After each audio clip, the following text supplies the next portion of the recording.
Hello, আমি পৃথিকা। প্রথমেই শুভ মহালয়া সকলকে।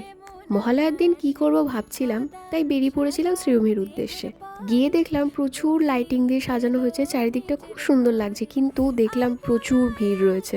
ভিড় দেখে মনে হচ্ছিল যেন আজকে সপ্তমী, মহালয়া বলে মনেই হচ্ছিল না। শ্রীভূমির এই বছরের থিম কিন্তু আমেরিকার নিউ জার্সির অক্ষরধাম মন্দির, যেটা কিন্তু বাইরে থেকে বেশ সুন্দর লাগছিল। তারপর ভিতরে গিয়ে দেখলাম ভিতরটা ভীষণ সুন্দরভাবে সাজানো হয়েছে। লাইটিং, ঝাড়বাতি, ডেকোরেশন থেকে শুরু করে ঠাকুরের সাজ, সবকিছুর কম্বিনেশন ভীষণ সুন্দর লাগছে। দেখেই বোঝা যাচ্ছে যে ভীষণ নিখুঁতভাবে কাজগুলো করা হয়েছে। আর মায়ের মুখটা তো কিছুই বলার নেই। এই বছর মায়ের গায়ে যে সাজ রয়েছে সেগুলোতে কিন্তু ডায়মন্ড বসানো, আর মায়ের সাজটা এই বছর কিন্তু বেশ ইউনিক লাগছে। তারপর আমি নিজের কিছু ফটো ভিডিও তুলে বাইরে চলে আসি। আর শ্রীভূমির এই রাস্তাটা তো সবাই চেনে, এই রাস্তাটা দেখে একটা আলাদাই ভালো লাগে। তারপর আর কি, এই সুন্দর রাস্তা দিয়ে হাঁটতে হাঁটতে বাইরের দিকে চলে যাই।